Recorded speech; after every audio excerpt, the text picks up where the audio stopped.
মা এখানে কাজের ভাকা বসাইতেছিল, পেঁয়াজ মরিচ লবণ দিয়ে এরকম করে মাখায়া বসাই দিলে হয়। কাজের ভাকাতে কিন্তু তেল দিতে হয় না।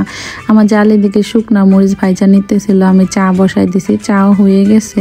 তারপরে তো আমার ছোট জাল আবার ভর্তাগুলো করতেছিল, ডিম মাখায় নিলাম। কাজের ভাকা দিয়ে না ডিম ভাজা ভালো লাগে, ডিম ভাজা না হইলে তো বাচ্চাদের আবার হবে না। এরপর এখানে তিলের ভর্তা বানাইতেছে, পেঁয়াজ রসুন শুকনা মরিচ আর যে ভর্তাটা বানাইবেন ওটা ভাইজা বা সিদ্ধ করে এরকম সব একসাথে বাইটা নিলেই কিন্তু ভর্তা হয়ে যায়। ছোট জাল ভর্তা বানাইতেছিল দেখে আমি আমার মেঝো জাল তো ফ্রি ছিলাম, তো দুপুরের কাটাকাটি আমরা দুজন করে নিলাম। একেবারে সকাল 8টার আগে সব কাজ শেষ আমাদের। অনেক আপুরা আমাকে কমেন্ট করেন কি আপু আপনি 9টা বাজে কিভাবে ভিডিও আপলোড করেন, এত তাড়াতাড়ি কিভাবে ফ্রি হয়ে যান? এই টাইমে তো আমরা অনেক বেশি ব্যস্ত থাকি।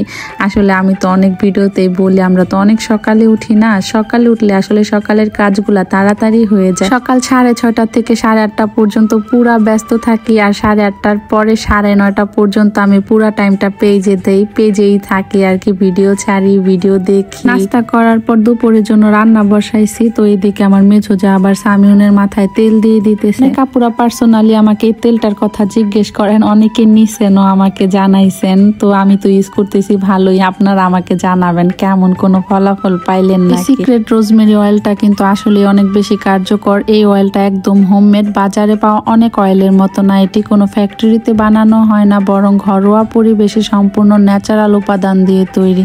এজন্য এর কোয়ালিটি অনেক বেশি ভালো এবং চুলের যত্নে অসাধারণ কাজ করে। আপনারাও নিয়ে নিতে পারেন। আপুদের পেজের স্ক্রিনশট আমি স্ক্রিনে দিয়ে দেব, আর পেজটা ক্যাপশনে মেনশন করে দেব।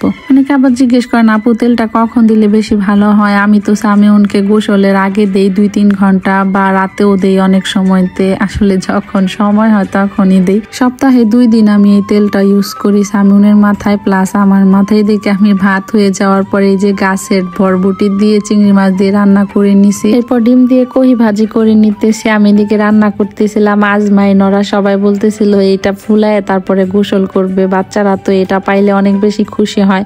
আয়ানের তো অনেক বেশি ঠান্ডা, আয়ানের আম্মু বকা দিছে, এর জন্য আয়ান ভিতরে গিয়ে অনেক বেশি কান্না করছে, আজকে গোসল করে নাই। মাশাআল্লাহ আমায়রা ক্যামেরার দিকে তাকাইছে কিভাবে। তারপরে তো এখানে সাজনা শাক রান্না করে নিছিলাম, তারপর ডাল রান্না হয়েছিল, ডাল অবশ্য ঘ্যাসেই বসাই দিছিল। আর এই তো আমার শ্বশুর আবার বাজার পাঠাই দিছে, আজকে আমাদের ননদ আমাদেরকে ট্রিট দিব। আপু এখানে আমাদেরকে মুরগি পোড়া আর নান রুটি খাওয়াইবো, তো আমরা তো এগুলো বাসাই বানাই, এর জন্য সবকিছু আনাইছিল। আমার রান্না বাড়া শেষে আমার শাশুড়ি এখানে চিড়ার মোয়া আর মুড়ির মোয়া বানাইবো, এর আগেও বানাইছিল, তখন আমি ঢাকায় ছিলাম। তো এখন তো আপু আসছে, এর জন্য আবার বানাইবো। এখানে কিন্তু চিড়াগুলা আগে হালকা পানি দিয়ে লবণ দিয়ে মাখায় নিছিলাম, তারপর ভাইজা নিতেছে। আমার জায়ের আবার মুরগি কাটা হয়ে গেছিল, তো ভাবলাম মাখায় রাখি একেবারে চুলাই রান্না করে নিবনে। ফার্স্টে আমি আদা রসুন বাটা দিয়ে দিছি, তারপরে তান্দুরি মশলা দিয়ে দিছি, সয়া সস দিয়ে দিছি, এখন দিয়ে দিলাম টক দই, এরপর 3 চামচ মরিচ ফাঁকি দিয়ে দিব এইখানে, তারপরে টমেটো সস দিয়ে দিব, শেষে সরিষার তেল দিয়ে ভালো করে মাখায় নিব। অনেক আপুরা আমাকে তান্দুরি রেসিপিটা দিতে বলছিলেন, এর জন্য ভিডিও করলাম। অনেক আগে আমি একবার করছিলাম, হয়তো বা আমরা মাঝে মধ্যেই বানাই এরকম। আমার শ্বশুর তো আমার হাতেরটা অনেক বেশি পছন্দ করে, আর এইভাবে বাসায় বানাই খাইলে বাহিরেরটা একদমই ভালো লাগে না, আমাদের তো বাসারটাই ভালো লাগে। মাখানো শেষে এখন এটা ঢাইকা আমি আবার বাহিরে চলে গেছি। বাহিরে আইসা দেখে ও মা আমার শ্বশুরও নাইমা গেছে পানি দেখা। আব্বার নাকি এরকম বাচ্চাদের সাথে গোসল করতে পানিতে ভালোই লাগে। নাইল একবার নামছিল, তো এখন আবার নামতে চাইতেছে, আর আম্মুর ডরে আবার নামতে পারতেছে না। আয়ান ভিতরে গিয়ে কান্না করতেছিল, পরে অবশ্য 5 মিনিটের জন্য ওরে নামতে দিছে, ওর অনেক বেশি ঠান্ডা লাগছে। এই তো চিড়াগুলা ভাজার পর মা আবার ঝাইরা ভুলের মধ্যে রাখতেছিল, আর এগুলা তিল কালি জিরা ভাইজা নিছিল, যে ওইগুলাও দিয়ে দিল, সাথে ওই যে মিঠাইয়ের মধ্যে আদা কুচি দিয়ে দিছে। এখন এর মধ্যে চিড়াগুলা দিয়ে দিছে, আর এগুলা গরম গরম বানাই নিতে হবে, নয়তো বাবা লাগতে চাইবো না। এই তো আমরা এখন মুটমুট করে গরম গরম বানাইতাছি, ঠান্ডা হইলে আবার লাগতে চায় না।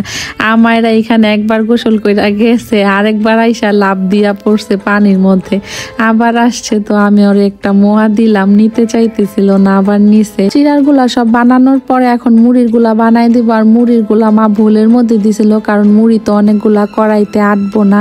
তারপরে এই তো মুড়ির গুলাও আমরা বানাই নিতেছি, বানাইতে কিন্তু অনেক বেশি ভালোই লাগে। মোয়া বানানোর পরে এখানে এখন আমি চিকেন গুলা তান্দুরির জন্য কষায় রাখবো, তারপরে রাতে শুধু ভাইজা নিব।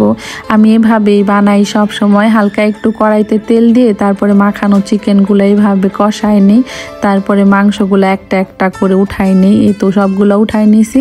এখন মশলাটা যে পর্যন্ত নাকি তেল উপরে না উঠবে ওই পর্যন্ত খালি ভাজতেই থাকবে। এই তো হয়ে গেছে কিন্তু। আর এটা কিন্তু সন্ধ্যার সময় এখন আসছি আমরা নান রুটি আর এই তান্দুরিগুলা বানাই। দুপুরে চুলায় আমি কষায় রাখছিলাম, এখন রাতে ভেজে নিব। আর দুপুরে আমাদের আজকে ভাত খাইতে অনেক বেশি দেরি হয়ে গেছিল, বাচ্চারা আমার শ্বশুর আগেই খেয়ে নিয়েছিল।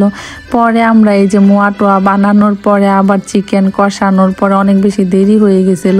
এই তো আমার জাল এখানে একটা একটা করে ভাইজা নিছিল, আমি আর আমার মেজো জাল আবার আটা গুলাইছিল। আর নান রুটির আটা কিভাবে গুলাইতে হয় এর আগের এক ভিডিওতে দেখাইছিলাম, এ কারণে আজকে আর দেখাই নাই। খাবার সোডা, টক দই, তেল, লবণ, চিনি এগুলা দিয়ে কিন্তু নান রুটির আটা গুলাই। আমি ইস্ট ব্যবহার করি না, ইস্ট দিলে আমার কাছে কেমন জানি লাগে, গন্ধ গন্ধ লাগে।